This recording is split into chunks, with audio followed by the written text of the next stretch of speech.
Scooby-Doo on Zombie Island is the best case scenario of taking a product with a target audience of children and turning it into a more darker and serious story. Before Zombie Island, all Scooby-Doo was a Monster of a Week mystery where all the monsters were usually greedy people behind a mask. For Zombie Island, the entire formula is chucked out the window and a new curve is thrown in. This time, the monsters are real. This time, the monsters are real.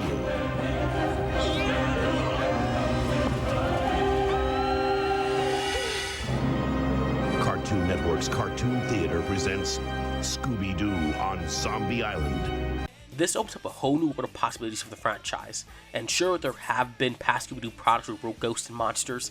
I don't think it ever got as serious as what Zombie Island was able to accomplish. The entire movie feels like a darker, more serious take on the franchise. The animation feels different than what the other Scooby-Doo products were and would do. It feels real, which for a cartoon is an extreme accomplishment. The characters also feel like they're past incarnations, but at the same time, they don't really feel out of place here. They're still lovable characters we've known for years, but in a more serious situation. As for the story, it feels like there's new life that was brought into the Scooby-Doo franchise here. The idea of real monsters can open up a whole new world of possibilities that I feel will create for both suspenseful and fun works, whenever that time may come. But with recent releases of Scooby-Doo films, including a sequel to this movie, it's safe to say it's going to be a while longer before we get this generation's Zombie Island. But this movie is by far the best case scenario of taking a piece of media with a children-aimed audience and giving it a darker treatment. It doesn't do too much in terms of shock and maturity, but it does enough to let you know it's not really playtime anymore. If you do too much, you can veer right off the path this film created, and then right into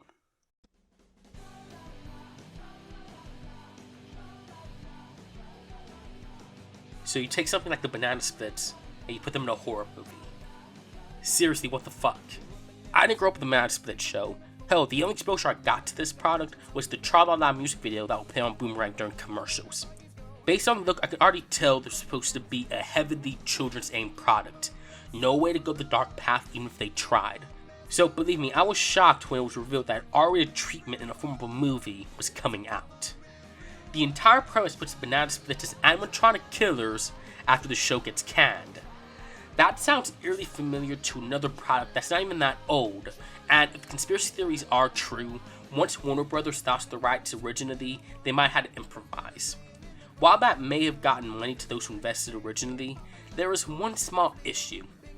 The Banana Splits don't belong in something like this. If you want to make a movie with them, fine, you should at least keep it in the reign of who their target audience is, kids being the large demographic. If you can also name adults, that's cool too because nostalgia. But for something as trivial as Banana Splits, kids are the way to go in terms of an audience for something like this. An easier thing to do would have been a soft, edgy reboot similar to that of the live-action Scooby-Doo movies. Make it a film where the whole family can see it, but some adult humor that only parents notice and kids won't notice. Also, a horror movie with the Splits as killers may not be the right way to go. You could have made a story where the Splits and the audience get trapped by a mass killer and go crazy from there, but that's me. The characters are cookie cutter basic and don't really make me root for them or wish them safety when they get cornered by one of them. I won't mind when I say that there are some good parts of the movie that personally don't make it feel like a waste of time, but at the end of the day, this feels like a regular horror movie that just add the Splits in the last minute. And it is because of this, it makes for a bad example of taking a product aimed at kids and giving it a darker treatment.